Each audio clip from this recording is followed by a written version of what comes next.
So, hi everyone, and welcome. My name is Steve Cabrera, and I'm here today with our good friend Dean Barlese for what I know will be a meaningful and inspiring conversation. In a talk last year at Burning Man, Dean said something that stayed with me. He said, "I'm here to change the world." And when you hear him speak, you'll understand that those just aren't just words, they reflect his purpose and how he lives his life. Dean is a Northern Paiute spiritual elder and a two-spirit leader. His teachings about identity, connection, and healing carry lessons for all of us, whether we're Indigenous or not, whether we identify as two-spirit or not. Today, we're having a conversation to explore what that vision of changing the world looks like, especially through the lens of the two-spirit path. This isn't a formal presentation, it's just two friends talking, and I'm excited to share this space with you. So, Dean, thank you for being here. How do you feel about sharing your stories and vision with everyone today? That would be fine. I don't mind. You don't mind? Nope, I don't mind. So when it really struck me last year when you said, "I'm here to change the world." What do you mean by that? It's more in a spiritual sense. Yeah, As long as we get closer to the spiritual side, we can change the world.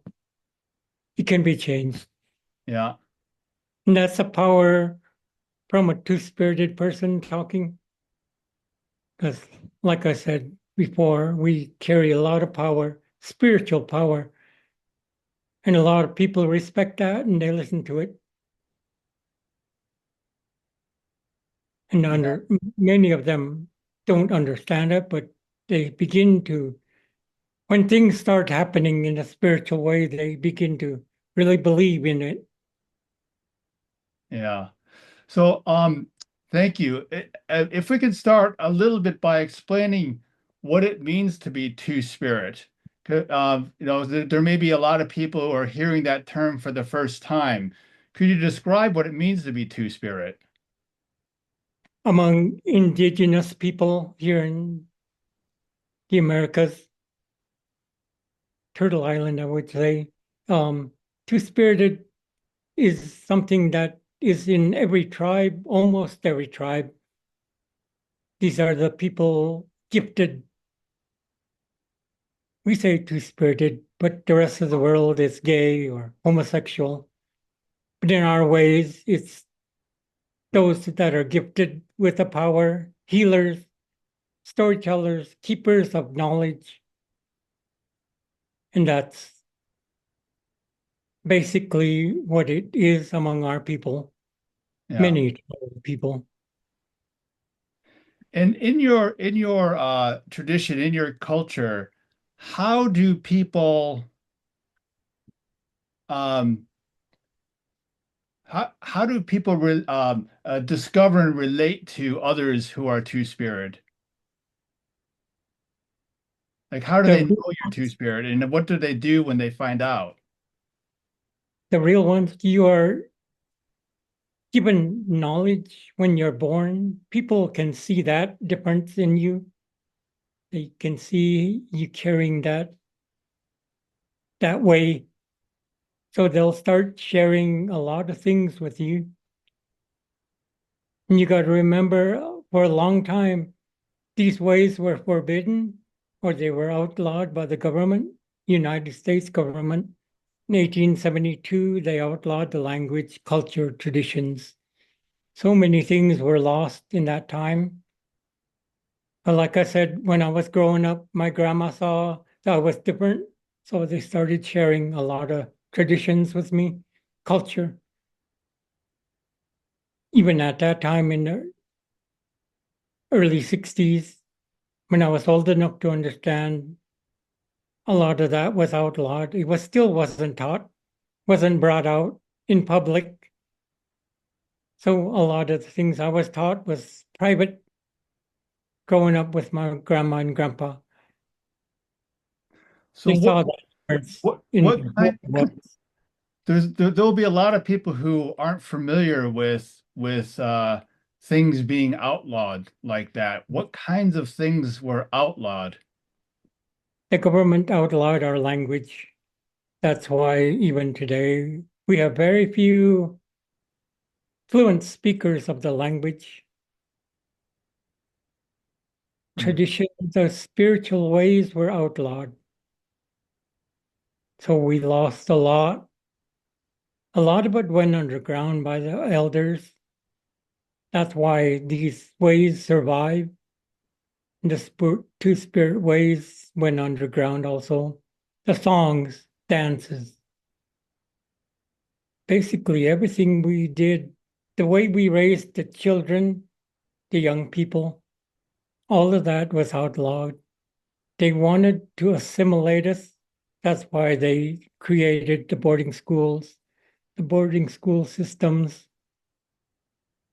and the young people were sent there at a young age. Many times they were sent when they were 5 years old, didn't come home till they were 18. So they taught them everything except our native ways. yeah.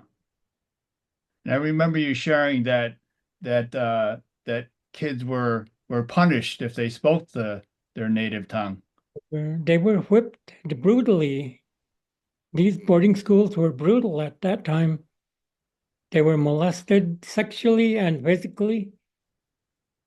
So there's trauma that we still deal with today, generational trauma,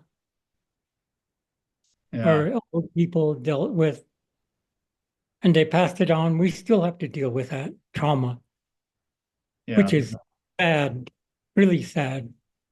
yeah, But we're changing it. We're bringing it back, change it. That's what I meant by changing the world.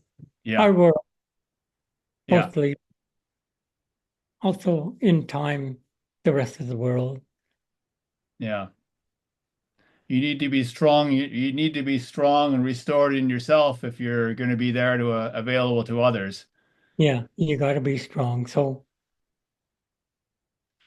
I really, for me, I'm in awe of how resilient you are, you as a people and you as an individual are in the face of the experience that you've had with colonization, and how you haven't lost all of it. You did preserve it. yeah. And I really thank my grandparents for keeping that alive.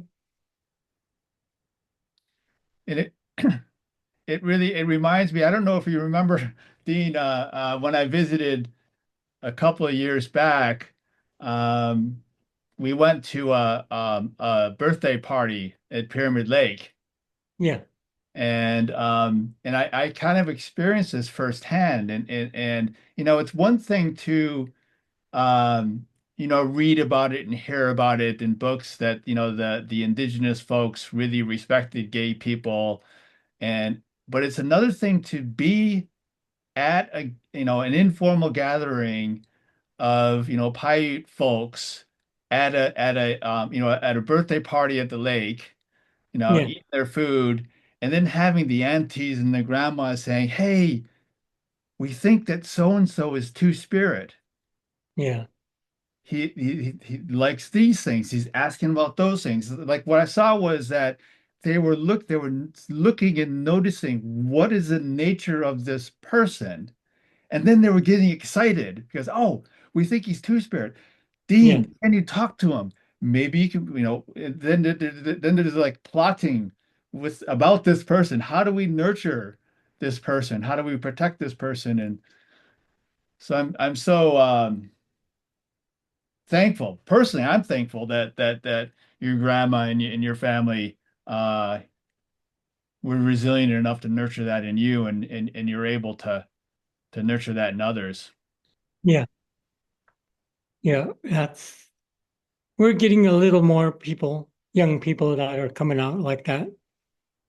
I'm just telling them what I know, sharing things No, it's just messenger on, but we're talking about different things and they're wanting to know more. So I'm sharing things with them also. A young man that's in college, he finally showed himself, came out to me and Mm. was asking all kinds of questions about what it was like in the old days, how we were taught. So he's learning also. But he's also really interested in the cultural ways, but he's away at college right now. Yeah, We do communicate still. nice. Can you say a little bit more? So how I experienced it when I was with you all is that, and how I understood it, because we talked about this a while back, is that what I hear you do as Indigenous folks is you look out for um like we call it the gender, like different genders have different roles in the community. So Yeah, two spirit are more they have a certain kind of role in the community versus straight women or straight men. Could you share a little bit more about what is the role of two spirit people in the community, and how is that role different from other people who end up being, straight guys or straight women? yeah. First of all, we deal with death. When somebody passes, usually they ask us to go and sit with them as they take their last breath. So we do that. We have certain songs we sing that were passed down. When they take their last breath, we'll sing those songs and get the spirit ready to begin its journey. Across the Milky Way, we say that's where the ancestors are. So they'll be they'll have the guidance and direction where to go when their spirit passes from the physical body. Mm, And a lot of it was dealing with death. When somebody passed, the two spirit, male or female, they would get the body prepared for death, burial rites. They would prepare the body, get it ready, wrap it. Many times they will take it and put it in a burial place where we bury the dead, the body, physical body. mm, And then we're always praying, doing the prayers for the spirit as it begins its journey across. So that's the main reason that Two Spirits came about. But we also do the healing. We have the songs, and sometimes, they use it as a clown.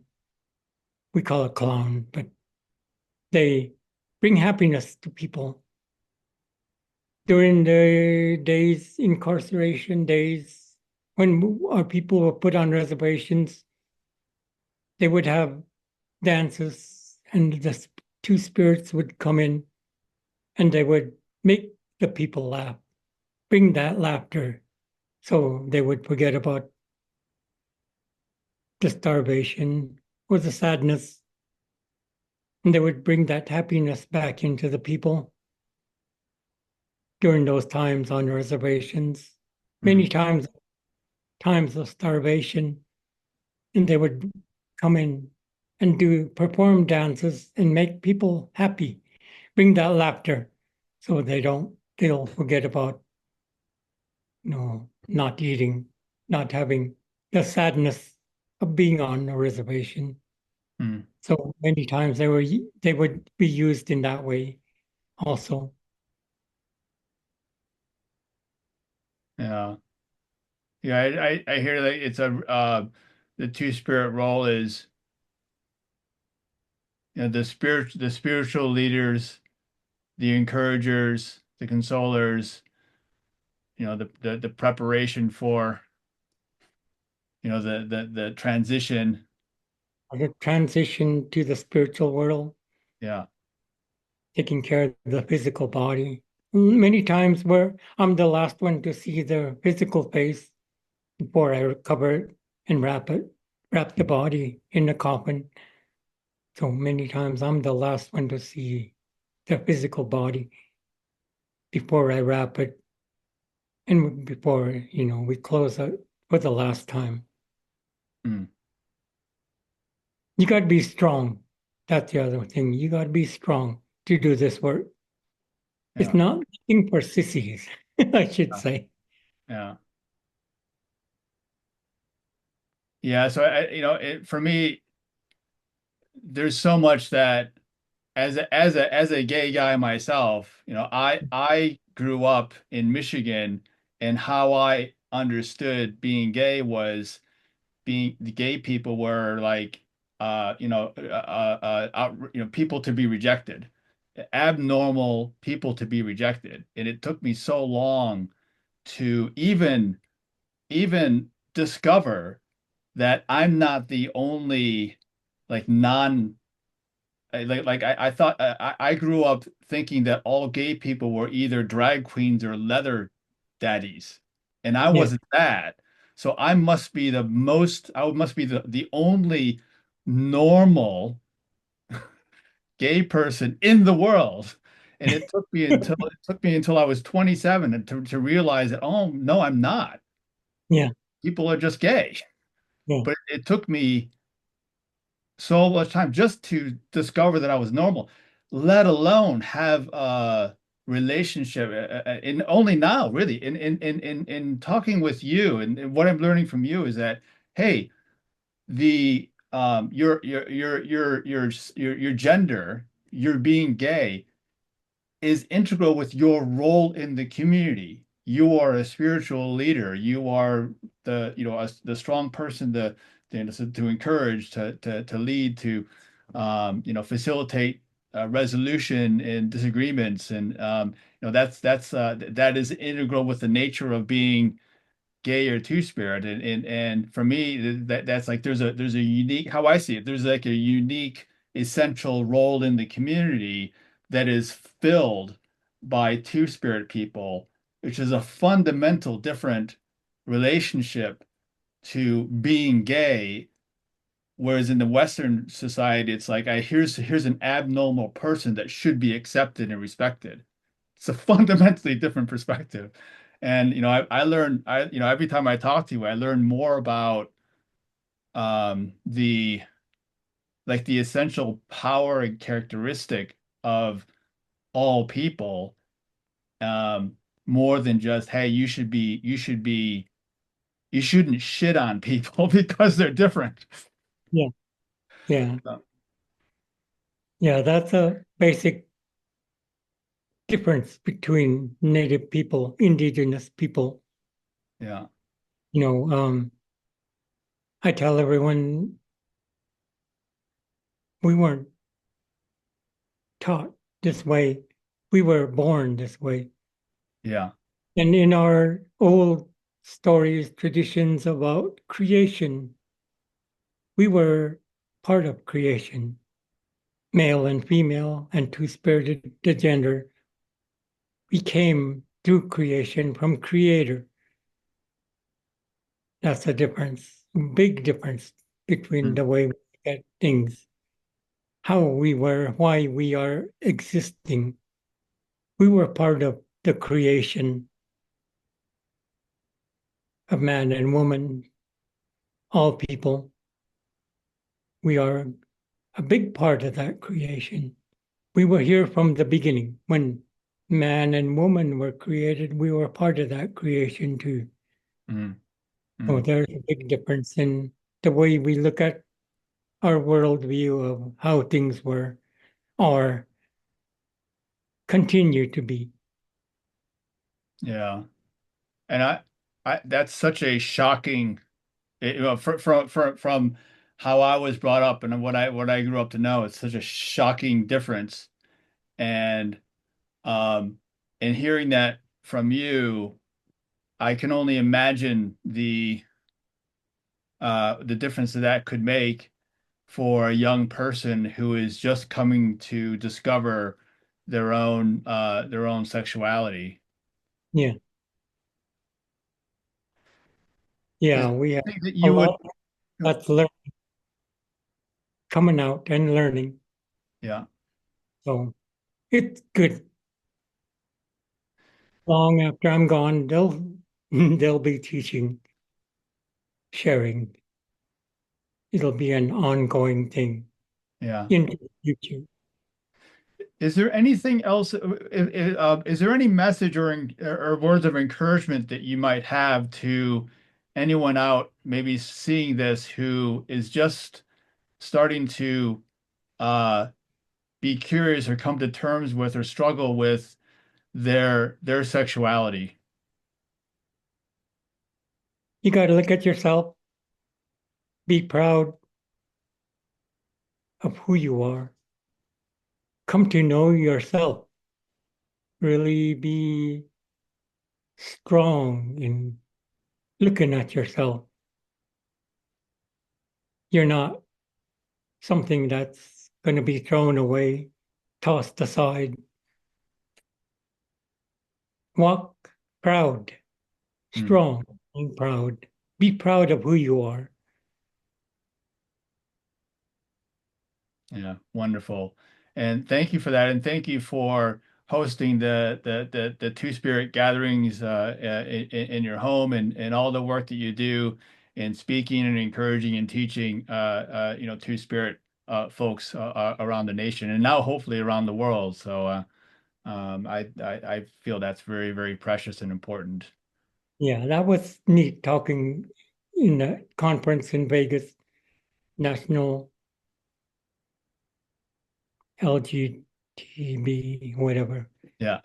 Huge All the letters. conference.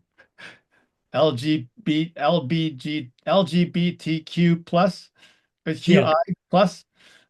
yeah. Yeah, And I told everyone you got to be help, be proud and strong of who you are. yeah, And I told them we're always going to be here. yeah, We're going to change the world. I told them to. yeah, yeah. So when you say we're going to change the world, who's the we? That's us, two Us. spirited, The two spirit people are going to change. indigenous, two spirited. The indigenous two spirit people are going to change the world. Yeah, And how do you see that happening? it started by how strong we are. Yeah, If things, come to a head with other people that want to get rid of us, you got to remember we're the ones that's going to stand up, probably get killed in the process, but we're going to stand up like the Indian Wars, where many of our two spirited were killed because they stood up yeah, and defend people, take care of the people. yeah. And that's the warrior thing that comes in to be strong, Hmm. be able to give your life if you have to defend the people so that they can continue on. Yeah. Again, such a fundamental different relationship and perspective Yeah, of two spirit people or gay people. yeah. Then, after the conference, I started talking with more and more indigenous two-spirit people. Oh, they understand where I'm coming from. So they also know where they need to go to get into that time and that space. Hmm. I'm telling them, you got to be strong because we do have to deal with a lot among our own people. Hmm. So with our spiritual teachings, we're all going to stand together and we're going to change the world. Yeah. Thank you. Thank you so much for that. So, Dean, thank you for sharing so much today. Every time we talk, I learn something new, not just about you, but how I see the world and my place in it. And thanks to everyone who's watched and listened. If you want to learn more and stay connected, check out the links in the video description we've added some ways for you to dive in deeper. And if this conversation meant something to you, please share it with someone else. The more people who hear these teachings, the more we can spread the kind of change Dean talks about. This is just the start, and I can't wait to see where it goes. Take care, and we'll see you next time.